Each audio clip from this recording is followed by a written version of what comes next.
Shoutout sa mga tropa natin na patuloy na sumusuporta dito sa ating YouTube channel at mga tropa sa mga naliligaw or bagong nakakapunta dito sa YouTube channel natin. Maraming salamat sa mga panonood nyo. I-check nyo na lang yung mga previous kong upload para kahit papano magkaroon pa kayo ng idea sa printing business. At pare-parehas lang din tayo na nasa ganitong industry and mag-share na lang din tayo ng mga knowledge or mga experience. Yan lang talaga yung lagi kong sinasabi sa inyo at pare-parehas lang talaga tayo. Kung ano yung na-experience ko, sinishare ko rin sa inyo. And kaya naman ngayong gabi na to, medyo marami akong tanggap na printing stickers kaya wala akong masyadong maisip na mai-content. Habang nag-i-scroll ako dito sa Facebook page ko, dumaan sa akin yung Facebook page neto ni Teacher Marie.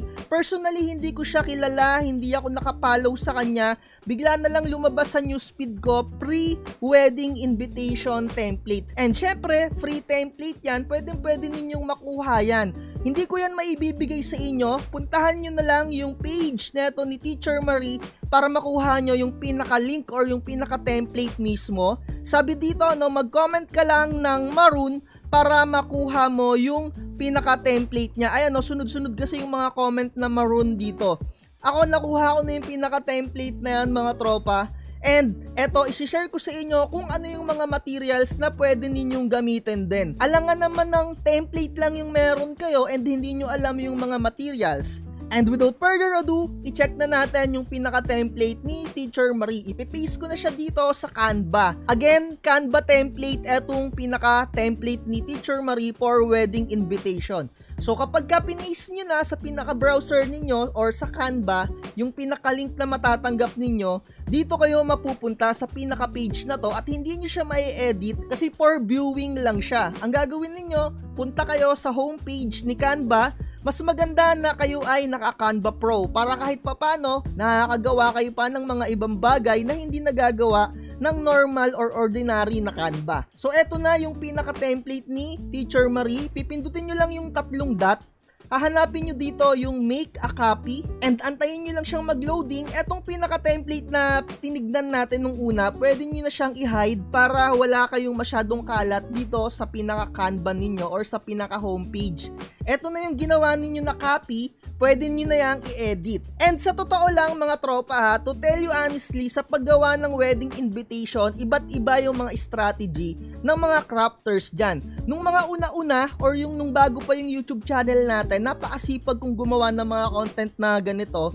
Pero syempre as times goes by, mas nag-focus na ako sa pag-i-sticker printing. And humina na rin yung paggagawa ko ng mga wedding template. Kaya naman hindi na ako nakakapag-video-video ng mga kagaya ng ganyan. And to tell you honestly din, yung mga na-experience ko or yung mga ginagawa ko sa vlog ko before, ginaya ko lang din yon sa mga YouTuber na napapanood ko. Kasi pare-parehas lang din tayo na kung ano yung napapanood nila kahit papano nagkaka-idea sila. Ganun lang din yung ginagawa ko. Ang pinagkaiba lang natin, ako ginagawan ko ng tracking or eto yung parang pinaka-walkthrough ko, sinishare ko rin sa inyo. Ang pinaka napakalaking influence sa akin si Feel Good TV. Diyan ako nanonood dati. Ayan talaga yung mga pundasyon ko na mga pinapanoodan ko tungkol sa mga printing. During pandemic kasi talaga as in naka-work from home ako noon and meron pa akong trabaho noon sa corporate and medyo syempre sabihin na natin na nakakabagot talaga kapag naka-work from home ka. Sabihin na natin na tapos mo na yung pinaka-assignment mo. And syempre, medyo scroll ka muna dyan. And nakita ko, nakakatuwa yung mga pinagagawa ni Feel Good TV. And syempre, gusto ko rin gumawa or gusto ko rin magkaroon ng extra income dahil nga nasa bahay lang din tayo. And the more na nasa bahay ka, kahit papano, mas mataas yung kuryente mo dyan. And syempre, 24/7 na nakabukas yung computer mo. Unlike kapag ka nasa pinakalabas ka din or kapag ka nandun ka sa pinaka-trabaho mo, hindi ka gagamit ng computer sa bahay mo. Kaya kahit papano, tumaas din yung bill ng kuryente namin dahil dito na ako naka-work from home. And ayun na nga, gusto kong kumita ng extra and tinuloy-tuloy ko lang yung panonood ko hanggang sa, ayun, nagkaroon na ako ng printing. Anyway, eto nga yung pinaka-template ni Teacher Marie, mabalik lang tayo. And ang gagawin nyo dito mga tropa, para hindi kayo laging umasa sa mga template, kabisaduhin nyo lang yung parang pinaka-format niya as in. So sabihin na natin, eto yung parang pinaka-front page and eto yung mga nilalaman pa.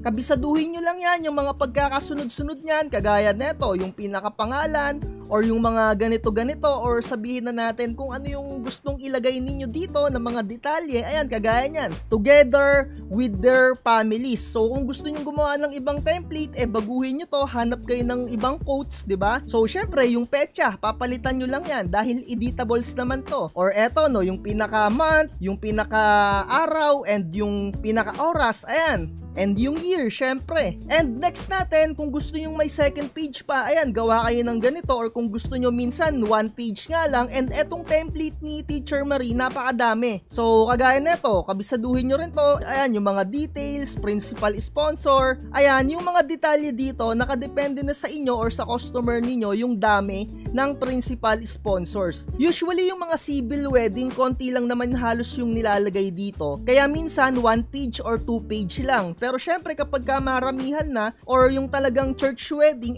mahaba yan. So expect nyo na yon, or tansyahin nyo na lang kung ano yung pinaka settings ng font. Kagaya neto, Crimson Pro, yung gamit niya na font style, or naka 14 size din siya ng font size. Nasa sa inyo na yan kung gagayahin nyo yan, and kagaya nga ng sinabi ko, kunin nyo lang yung idea, gumawa kayo ng sarili nyong template, gamit kayo ng mga ibang fonts para sa susunod, hindi naman paulit-ulit yung pinaka template ninyo. And yung mga ganito, yung mga nasa edge, yung mga petals na ganyan, yung mga bulaklak na yan, pwede nyo rin palitan yan. Mag-search lang kayo sa Pinterest. Diyan ako nagsisearch talaga sa Pinterest. Tandaan nyo yung website na yan, makakakuha kayo ng mga ganitong style na mga bulaklak dyan. And syempre, etong tema neto, depende sa customer ninyo. So eto, maroon wedding invitation. Minsan may mga kulay green yung gusto, kulay blue yung gusto. Hahanap kayo ng bulaklak na kulay blue, kulay green, or kulay dilaw, or kung ano pa man. And eto, syempre, tatandaan nyo yung mga ganito, 'di ba? So nakadepende pa rin to palagi kay customer kung gusto niya na ilang page. Hindi porket ganito kahaba yung pinaka-template ni Teacher Marie, ganito na. Mamaya ang gusto ng customer ninyo 2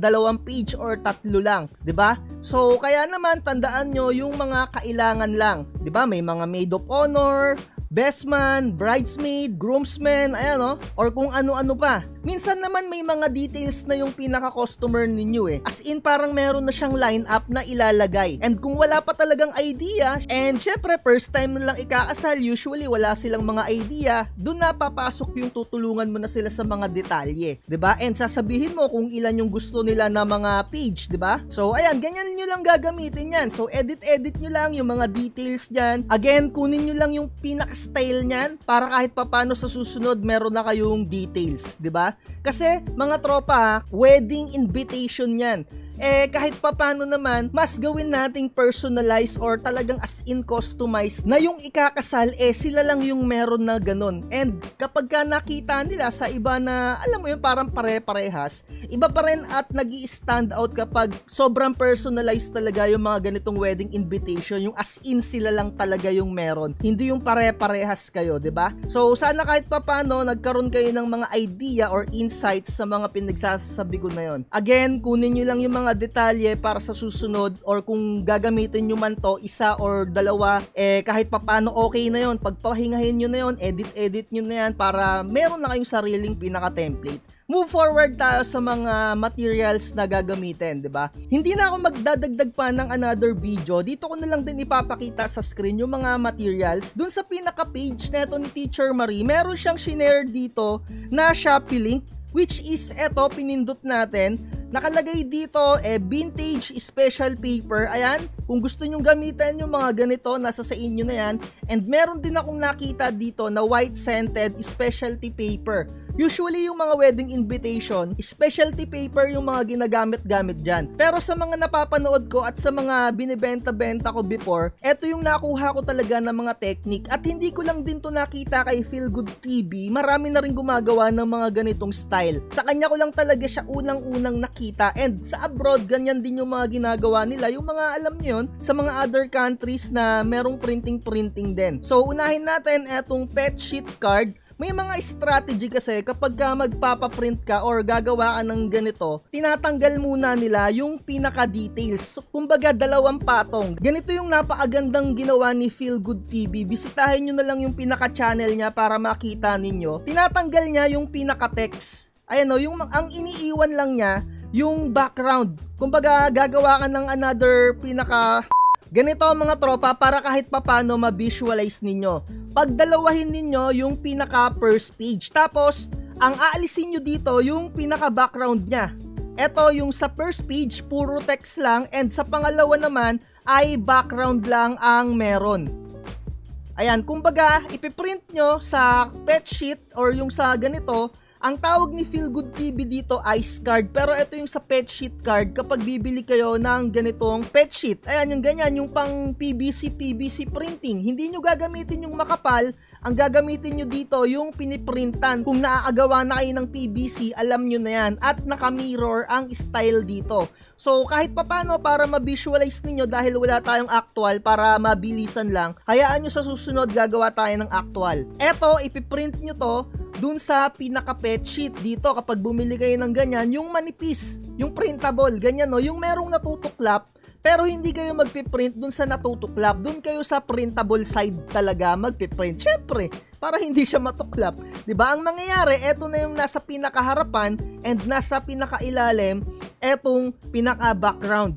Ganyan yung pinaka-style. Pasensya na kung hindi nyo nabivisualize, panoorin nyo na lang si Feelgood TV. Hayaan nyo sa susunod, bigyan nyo lang ako ng time, gagawa tayo ng vlogs na ganon. Ayun yung isang style. Nasa ilalim, yung pinaka-background and yung nasa unahan, pet sheet. So, saan ipiprint yung pinaka-background? Gagamit kayo ng double-sided na glossy. Ayan, yung ganito. And meron ding isang style, ilalaminate mo naman yung pinaka-pet sheet dito sa roll to roll, or kung meron kayong straight naman na laminating film, pwede na rin doon. And usually, yung mga style or yung sukat ng ganitong wedding template, eto ha, napansin ko lang, 5R talaga ang sukat niyan. So sa isang A4, kahit papano, dalawa yung magagawa mo na doon. So pasensya na kung hindi nyo nabivisualize, no? Again, uulitin ko lang, dito nyo yan ipiprint sa pinaka-pet sheet. Eto yung transparent ha, kasi iba-iba nga ng style yan. Eto yung pinakamaganda na talagang mabenta sa akin before.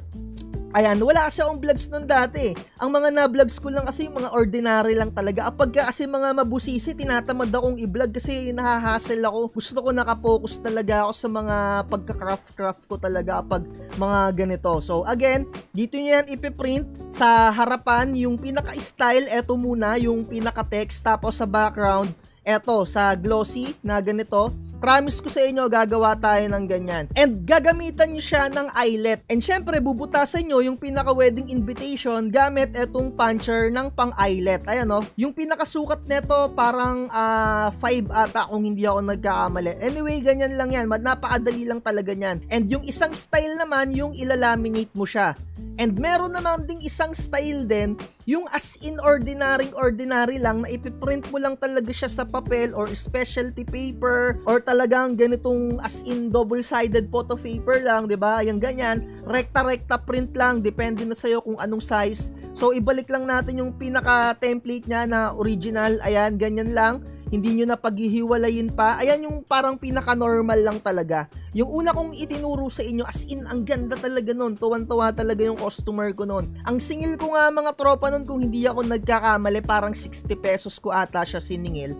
And ang customer ko na yung gumawa nung pinaka-envelope. And when it comes naman sa mga envelope mga tropa, eto ang gagamitin ninyo. Specialty board for invitation. Ayan, envelope yan. Dito ako bumibili kahit dati pa. Ayan yung mga kulay-kulay niyan. Actually, bumili na ako ng pinaka ganito ulit. Kasi gusto ko ngang ipakita sa inyo kung paano gumawa ng ganito, na invitation envelope. Bukod dun, syempre sa pinaka nakapaloob, syempre saan mo ilalagay yan? Kailangan mong gumawa ng envelope. And syempre, kailangan mo rin bumili ng ganito, envelope maker. Puncher yan para maka-form ka na as in style ng envelope. And syempre, gagamitan mo ng tape yan or glue para maiayos mo yung pagdikit-dikit ng pinaka-envelope. Bumili na ako ng ganito, dumating na netong mga nakaraan lang. Antay-antayin nyo lang, promise gagawa tayo niyan. Eto, matagal ko nang hindi nagagamit yung ganito ko. Hindi ko nga alam kung gumagana pa yan eh. And syempre, kailangan nyo rin dyan ng ribbon para kahit papano, meron kayong style dun sa pinaka-pag-lock ninyo, dun sa envelope. Napakarami kong ribbon dito kasi ginagamit ko din siya dati sa pagbinyag-binyag dun sa, alam nyo yun, sa kandila. dinidikitan ko din yun eh. Ngayon medyo focus na talaga ako kasi sa sticker talaga and sa pagbablog.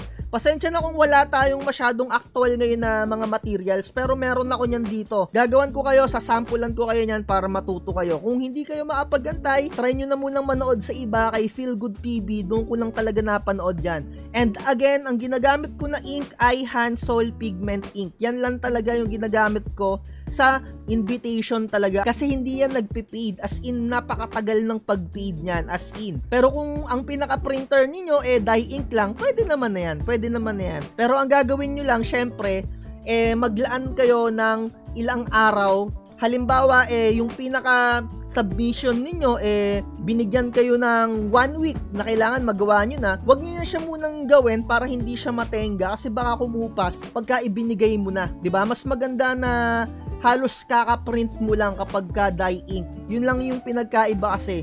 Kapag ka pigment ink, ang tagal niyang kumupas. May tendency rin kasi kapag ka nahanginan or alam nyo yun, dyan sa pinaka-location ninyo, iba-iba naman tayo ng mga place. May maulan, may maaraw, di ba? And mataas yung humidity. Minsan kapag ka mga ganyan, ayan yung mga factor, baka mag-fade yung inyong mga. Kaya make sure kung nag-print na kayo ng mga ganito sa mga photo paper or kung saan nyo man ipiprint, make sure na i-store nyo siya sa pinaka-dry place. 'Di ba? Sana nagkaroon kayo ng idea or sana na-visualize ninyo yung mga technique, 'di ba? Kahit wala tayong mga actual. Sa susunod, mag-actual tayo. Pero kay Feel Good TV ko lang talaga yan napanood. Nakakatuwa kasi talaga yung mga sinishare niya doon. As in, direktang direkta. Kahit nga yung mga presyuhan, halos doon ko rin nakita eh. So, ayun na lang. Medyo mahaba na yung vlogs natin. Again, yung pinaka-template na to, kay Teacher Marie nyo siya makukuha sa Facebook page niyan. Maraming salamat sa mga nagsishare ng mga ganitong template kasi kahit papano yung mga baguhan na walang mga idea sa paggawa ng ganito, natututunan nila or nakikita nila yung workflow. Kagaya nito, alam na nila yung mga ilalagay dyan, secondary sponsors, mga ganyan, principal sponsor. Ayan talaga yung pinaka gustong-gusto ko sa mga pre-template. Kaya naman, syempre, gumawa na rin ako ng mga template na ganito and yun ay nakalagay na dun sa pinaka-cloud server natin. Kung gusto nyo mag-avail, message lang kayo. And kung gusto nyo ng free, hanap lang kayo dyan. Ito kay Teacher Marie, meron naman. And again, hindi ako nagkukulang ng paulit-ulit kung sinasabi sa inyo. Kunin nyo lang yung details na to para sa susunod meron na kayong sariling pinaka-template. Dito na natin to tapusin yung content natin at lagi ko sinasabi, research is the key. Wag na wag magpapauto. Bye-bye. Huwag kang magpapauto, mag-isip ka sa pilian. Sa laro ng buhay, dama ang tampuhan. Di lahat ng nagpa-hype siguradong totoo. Sariling landas hanapin mo sa mundo.